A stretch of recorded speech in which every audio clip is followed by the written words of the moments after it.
I made a lot of mistakes in my handstand push-up journey, and today I'm sharing them with you so you can avoid them and make even faster progress than I did. So if you're in the handstand push-up journey yourself, this video is going to help you a lot. And just to show you some credibility, I can do 5 handstand push-ups in a row, and last workout I did a total of 26 handstand push-ups. So I have some good experience with this skill and quite a good amount of knowledge to share with you. So by far the worst mistake that I made, and pretty much a mistake that everyone makes, is not having a good enough handstand before attempting the handstand push-up. The truth is, without a solid handstand, you'll not be able to do a handstand push-up. Because what's the name of this skill? It's a handstand push-up. So if the handstand is not good, the push-up will not be good either. Imagine you're doing a bench press. This exercise is called the bench press. You need to have a good bench so you can press, right? Because if the bench is like, I don't know, it's like a bit loose, or it's not very comfortable, you're not going to be able to press the weight up comfortably or efficiently, because the base of the exercise is not good. It's exactly the same thing with the handstand push-up. If your handstand is not good, the push-up will not be good either. What's a good metric? How do you know when your handstand is actually good to do a handstand push-up? I like to give a metric of 3 sets of 30 seconds, but there's actually a better metric that I like to give you. Imagine a guy came to your house and put a gun to your head and he said, you need to do a handstand in your first attempt without falling. How nervous would you be? If you're nervous at all, if you're not confident that you'll get that handstand on your first try, then your handstand is not good enough. Like if that happened to me, I'll be chilling, like, oh sure, I'll do a handstand because right now it's good. But when I started, my handstand was super inconsistent. So I kept failing my handstand push-up attempts because 90% of the fails was just me not being able to hold the balance, because I would fall off before even getting the rep. So you need to get to the point where if a guy comes to your house and puts a gun to your head and says, you need to do a handstand on your first try or you're dead, you need to be completely confident you'll get it. You cannot be nervous at all. So once you reach this level, your handstand is good enough. If you haven't yet reached this level, you're doing yourself a disservice by doing handstand push-up attempts. It makes no sense.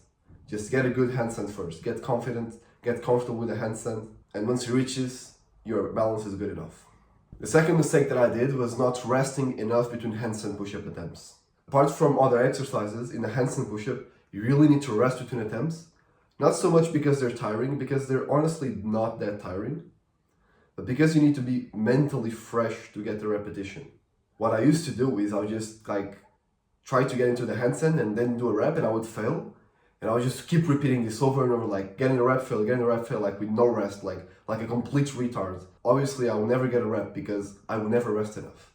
But when I got my shit together and I said, let me take a few deep breaths, let me rest for like 3 minutes, and then I'll try, I usually get a repetition. That's the paradox with this skill. You don't feel very tired physically, so you feel like, oh, I need to rest so much, but then you cannot get the reps because you're mentally fatigued. You need to be very mentally fresh before doing this skill, and that's why you need to rest for long enough. So even if you do an attempt and then you fail, but you're fine, you're not tired physically, rest.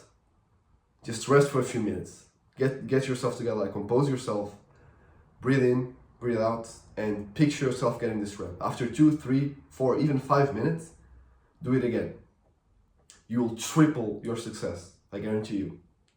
And the third mistake that I did was worrying too much about slow progress. So this might apply more to guys who have already gotten their first repetition, but even if you haven't, this can still be helpful for you in the future.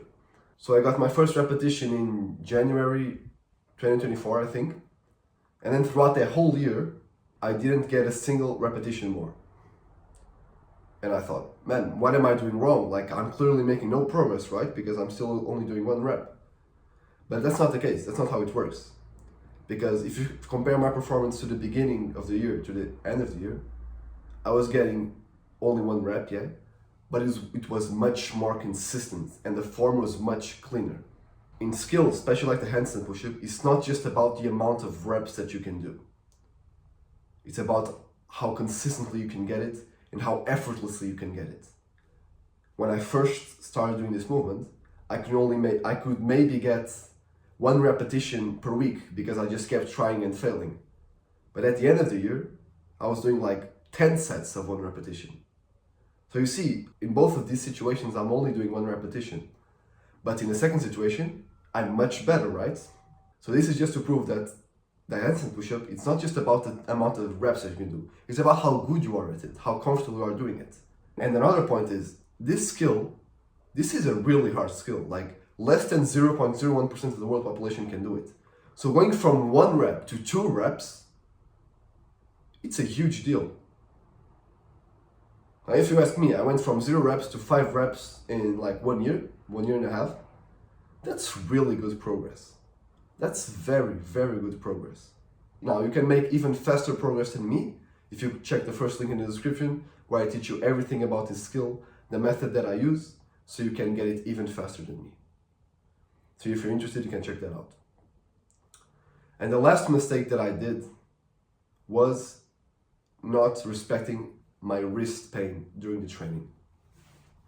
So when I first started training this skill, I would get really like bad pain on my wrists because they're not used to the movements. And I kept pushing through the pain, and luckily I didn't get injured, but I could have gotten injured because the worst thing you can do is have pain and just push through it. You need to push through the discomfort of getting reps, no pain, no gain, all that. But if you're actually feeling pain in your wrists or anywhere else, stop doing the movement. Your wrist strength, flexibility, and endurance will get better over time as you get better at the handstand. When I first started, I said, I get really my wrists were very inflexible, very weak. And after 10 minutes, they were really hurting really bad. Right now I do 30, 40 minutes handstand push-up sessions, my wrists are fine. So you really need to respect your wrist strength and flexibility progression, which will happen gradually as you keep getting better at this movement. These are all the main mistakes that I did, and hopefully you can implement the solutions into your training so you make even faster progress than me. And if you want to get the handstand push-up the fastest way possible, I've designed a program for you. It's in the description, so you can check that out if you want. Bye.